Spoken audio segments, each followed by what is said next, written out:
Hey guys, here's a little homework help video for some of the examples that are in the homework. Hopefully this provides a little more of an in-depth explanation than just looking at the answer key. Taking a look at the first one here.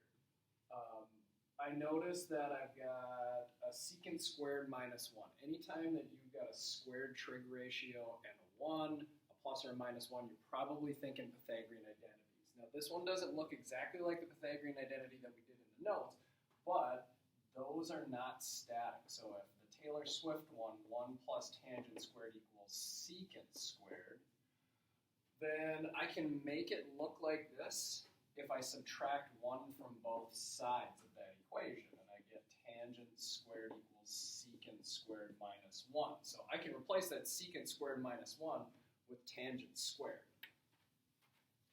So that'll be my first step.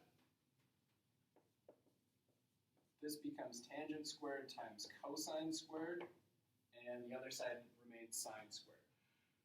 Now I notice I've got tangent and cosine. I'm trying to make it equal sine. Not a bad idea at this point to just change everything to sine and cosine and see what happens. Tangent is equal to sine over cosine, so tangent squared can be made into sine squared over cosine squared, and it's times cosine squared. Well, that means the denominator cancels with that, and you're left with just sine squared. So that one's a pretty quick one, not a lot of steps. All right, this one, let's see. Everything's in sine and cosine, so that's kind of nice.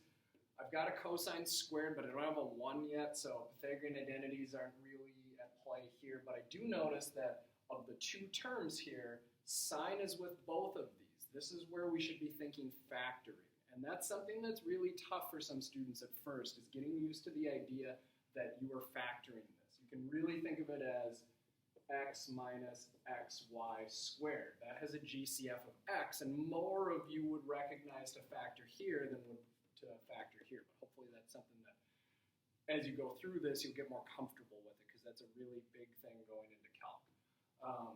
All right, so I can factor out sine. Sine times 1 minus cosine squared, and the other side is still sine cubed. Now I've got my Pythagorean identity. Again, same reason that I could use the Taylor-Swift one over here, even though it doesn't look exactly like it. If sine squared plus cosine squared equals 1, then by subtracting cosine squared from both sides, I can see that sine squared is equal to 1 minus cosine squared. So I'm going to replace that 1 minus cosine squared with sine squared. So this is sine times sine squared. Sine times sine squared is then sine cubed.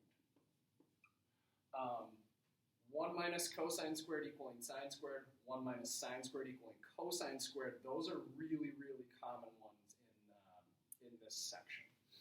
All right, our last one. This one is a little more difficult. This one's a little more complicated. Looking at this, I notice on one side I've got sine, I've got cosine, and then I've got a secant. Nothing's squared, so there's no Pythagoreans yet.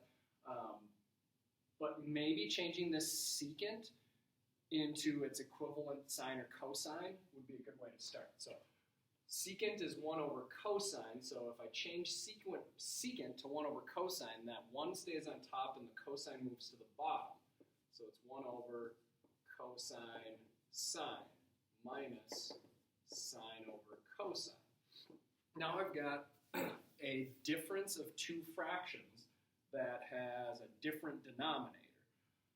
Strategy there would be to make it a common denominator.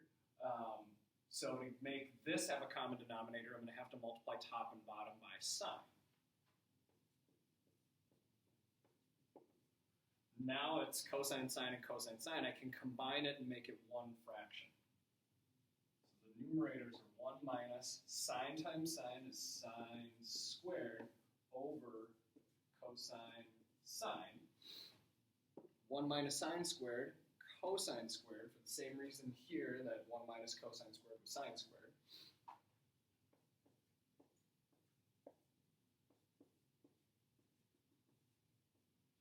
And 1 cosine on the bottom will cancel 1 from the top. So it becomes cosine over sine, which cosine over sine is cotangent.